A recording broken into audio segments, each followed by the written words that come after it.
नमस्कार. इयत्ता 10वी विषय गणित भाग 1 प्रकरण नंबर 2 वर्ग समीकरणे.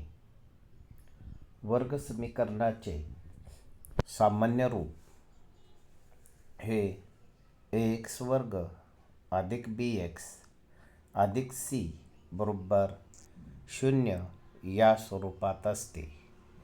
या ठिकाणी x हे जे चल आहे त्याच्या किमती ह्या बदलत असतात. यामध्ये हे वर्ग समीकरण सोडवण्याची जी पद्धत आहे त्या पद्धतीमध्ये अवयव पद्धत, पूर्णवर्ग पद्धत आणि सूत्र पद्धत. तर पहिल्यांदा आपण अवयव पद्धत याविषयीची माहिती पाहूया. x वर्ग अधिक 5x अधिक 6 बरोबर 0 हे समीकरण सोडवू. यासाठी पायरी क्रमांक 1 आपणाला अशा दोन संख्या शोधायच्या आहेत की ज्यांचा गुणाकार 6 आणि बेरीज 5 आहे. तर त्या संख्या आहेत 3 आणि 2. यानंतर जे वर्ग समीकरण दिलेलं आहे त्या वर्ग समीकरणामध्ये मधलं जे पद आहे त्या मधल्या पदाची फोड करून आपल्याला x वर्ग अधिक 3x अधिक 2 बरोबर 0 अशा पद्धतीनं ते वर्ग समीकरण लिहायचं आहे. यानंतर या वर्ग समीकरणामध्ये आपणाला x वर्ग अधिक 3x आणि 2x अधिक 6 अशा दोन जे घटक आहेत त्यातील सामायिक अवयव शोधायचे आहेत. तर पहिल्यामध्ये x हा सामायिक अवयव आहे. तर राहिलेला x अधिक 3 आपण दुसऱ्या कंसामध्ये लिहायचं.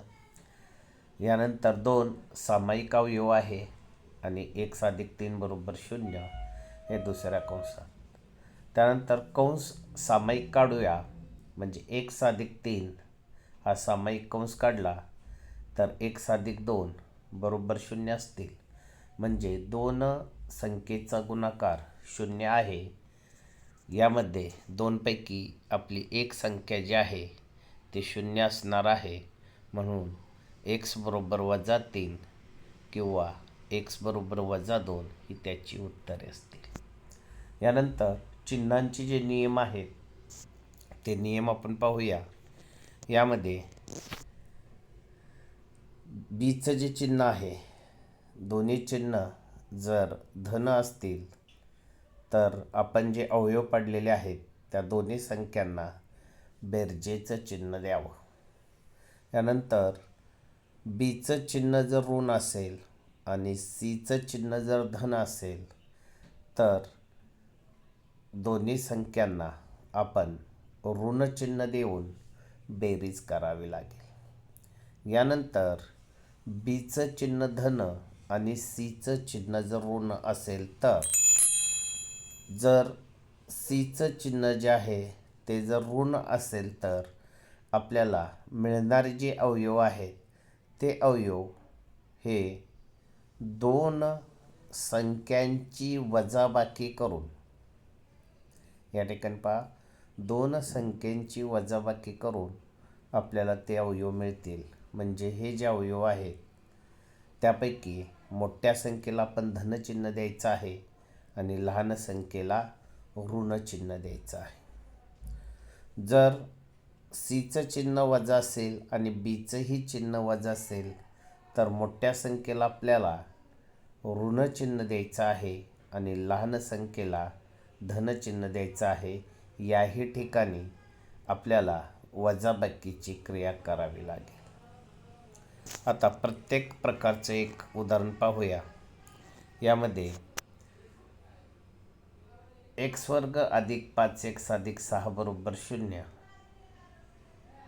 यामध्ये x बरोबर -3 आणि -2 उत्तर असतील. म्हणजे बीचं जे चिन्ह आहे ते अधिक आहे आणि सीचंही चिन्ह जे आहे ते प्लस आहे. म्हणून येणारी जी उत्तर आहेत त्याची चिन्ह जे आहेत ती बीच्या विरुद्ध असतील. म्हणजे बीचं चिन्ह जर धन असेल तर येणारे जे उत्तर आहे त्यामधील चिन्ह हे ऋण असेल. या ठिकाणी सीचंही चिन्ह धन आहे म्हणून येणारं उत्तर ऋण असेल. यानंतर x² - 5x + 6 = 0.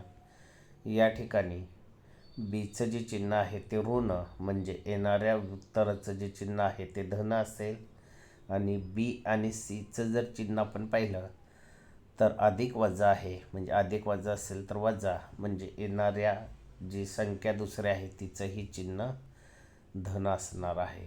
यानंतर बघा, दोन संख्येची वजाबाकी करून या ठिकाणी मिळणारी जी उत्तर असतील ती आपल्याला मधल्या संख्येचं चिन्ह जे आहे त्याच्या विरुद्ध अधिक आहे म्हणून उत्तर असेल -3.